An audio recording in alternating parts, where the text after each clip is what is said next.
सबको जय मसीह की। हेप्सिबा पॉडकास्ट बाय क्रिस्टी में आप सबका स्वागत है। मैं आपकी होस्ट क्रिस्टी। आइए आज के इस नए एपिसोड को शुरू करें। आज इस नए एपिसोड में हम दोस्ती के बारे में सीखेंगे। आपको याद होगा पिछले बार के एपिसोड में हमने मसीही बहनों के रिश्ते के बारे में कुछ सीखा था।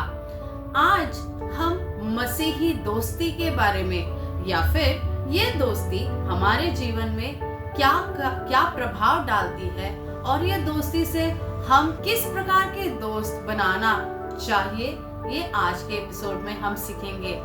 आज के एपिसोड का शीर्षक है दोस्ती जो मसीही स्वभाव का निर्माण करती है। A friend that builds godly character। इस एपिसोड में जो मूल वचन मैं लेकर आई हूँ वो है, पहला न खाना बुरी संगति अच्छे चरित्र को बिगाड़ देती है।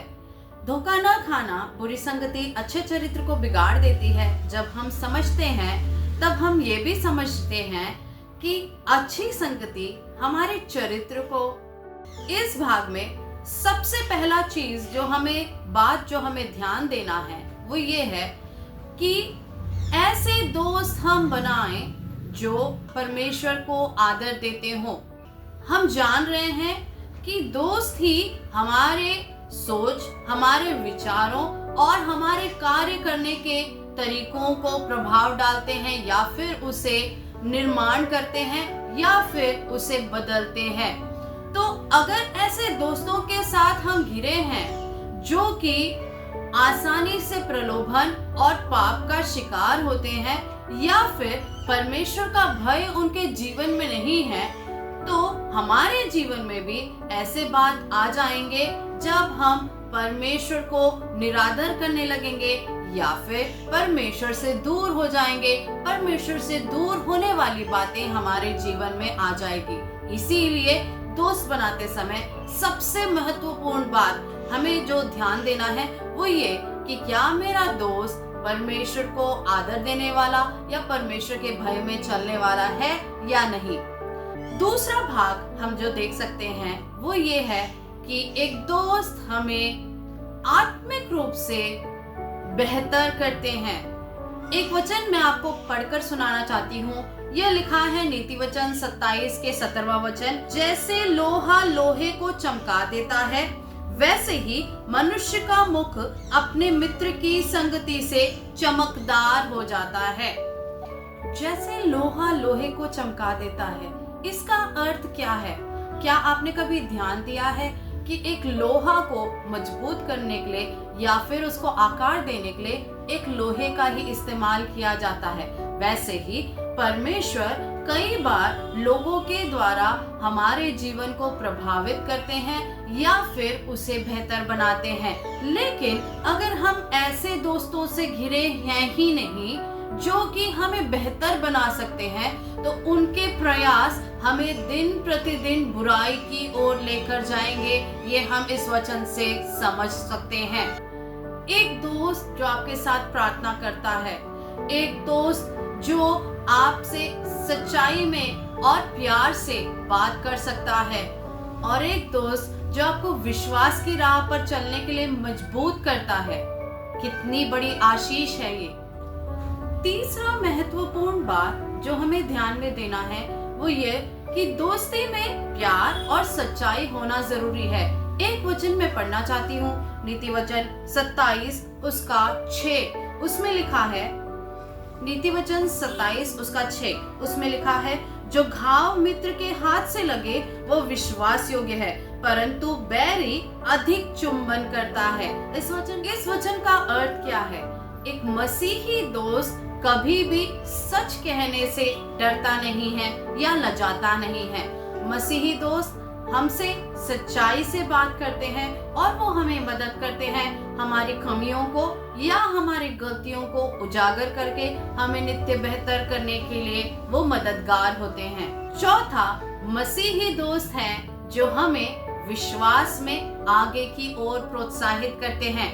एक वचन में पढ़ना चाहती हूँ, पहला थिस्सलुनीयों 5 उसका 11वां वचन। यहाँ पर लिखा है, इस कारण एक दूसरे को शांति दो और एक दूसरे की उन्नति का कारण बनो, जैसा कि तुम करते भी हो।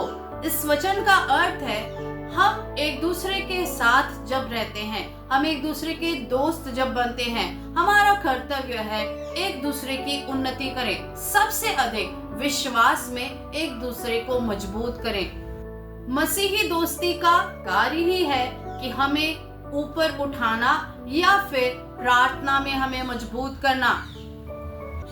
मुश्किल अवस्थाओं में एक मसीही दोस्त अपने दोस्त के साथ बैठकर प्रार्थना कर सकता है। यही है जो हमें परमेश्वर के वायदों को याद दिला सकते हैं जब हम निराशा से घिरे हों। इसलिए हमें मसीही दोस्त बनाना जरूरी है जो हमें विश्वास में मजबूत कर पाए। पांचवा बात जो हमें ध्यान देना है वो ये कि मसीही दोस्त एक साथ मिलकर धार्मिकता में आगे बढ़ते हैं। एक वचन जो हम पढ़ सकते हैं, सबोपदेशक 4 अध्याय उसका 9वां वचन, वहां पर लिखा है, 1 से 2 अच्छे हैं क्योंकि उनके परिश्रम का अच्छा फल मिलता है।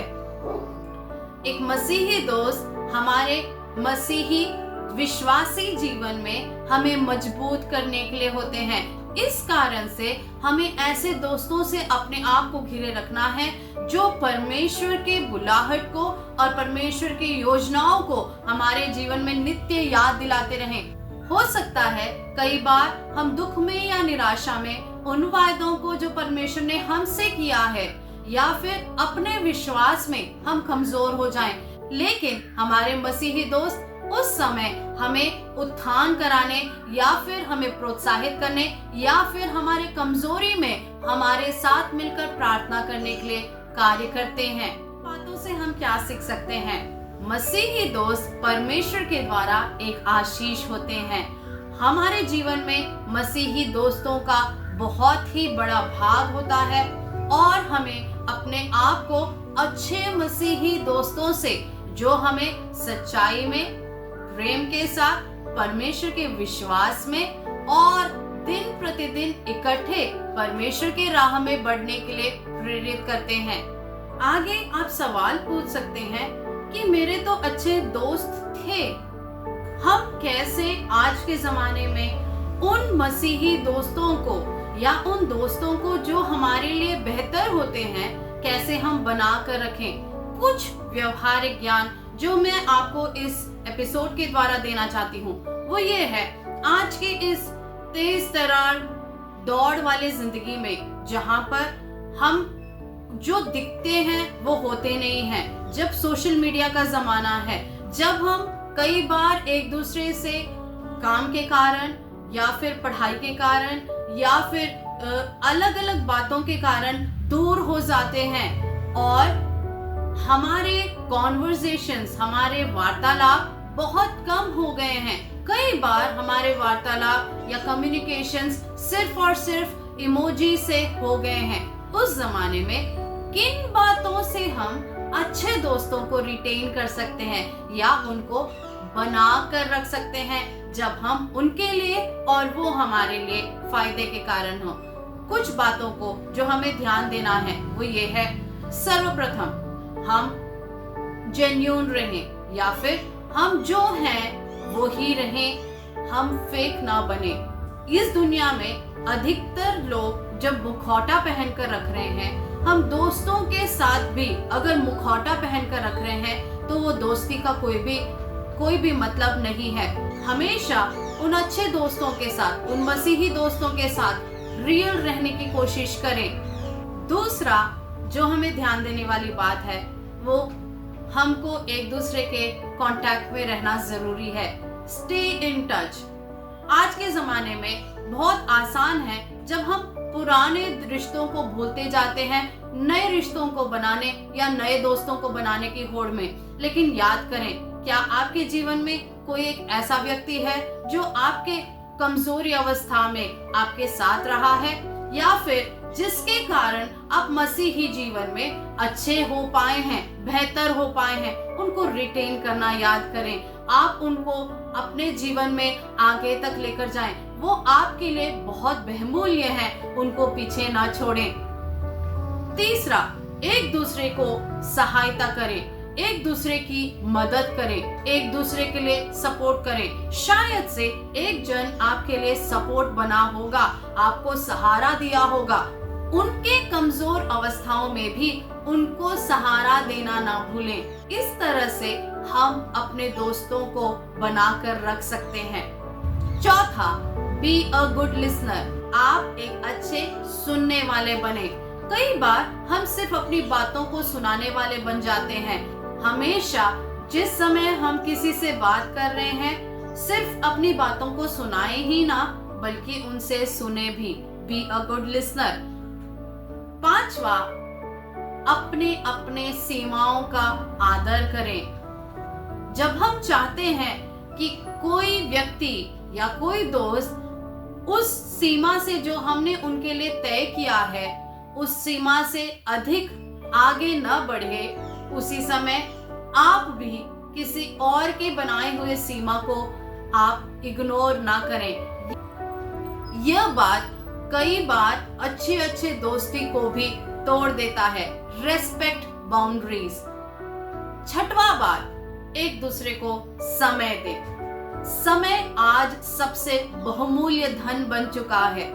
किसी भी तरीके से हो, एक दूसरे के साथ समय बिताने का प्रयास करें, क्योंकि याद करें, यह दोस्त आपके लिए बहुमूल्य हैं। सातवां, जल्दी माफ करें और माफी मांगे भी। आपने सुना होगा एक कहावत कि there is no sorry and no thank you in a friendship। दोस्ती में सॉरी या धन्यवाद नहीं होता, लेकिन यह एक मिथ है, यह फ्रेज गलत है। कई बार हमारे आपस में तकरार हो सकती है। अपनी गलती को मानना या फिर दूसरे की गलती को माफ करना भी हमारे लिए महत्वपूर्ण भाग है। फ्रेंडशिप में धन्यवाद और माफी दोनों ही होना चाहिए, दोनों का अहम भूमिका है। और इसी के साथ सबसे आखिरी भाग जो मैं आपको बताना चाहती हूँ, धन्यवादी रहें। आपका दोस्त जो आपके साथ समय बिता रहा है, जो आपको प्रोत्साहन कर रहा है, या फिर आपको विश्वास में मजबूत कर रहा है, या फिर आपके साथ बैठकर प्रार्थना कर रहा है, वो आपके जीवन में एक बहुत परमेश्वर के विश्वास में आप उनको भी मजबूत करते रहें। आप एक साथ मिलकर परमेश्वर के द्वारा बड़े बड़े कार्य कर सकते हैं। आखिरी बात जो मैं आप सबसे कहना चाहती हूँ, अगर आज तक आपके ऐसे कोई दोस्त ना हो जो मसीही जीवन में आपको प्रोत्साहन करें या फिर विश्वास में आपको मजबूत करें, प्रार्थना करें। आपको परमेश्वर ऐसे दोस्त जरूर देगा जो आपके लिए फायदेमंद होंगे और मसीही जीवन में आपका सहारा बनेंगे। परमेश्वर आप सबको आशीष करे। दोबारा मिलने तक परमेश्वर अपनी हिफाजत में रखे। सबको जय मसीह की।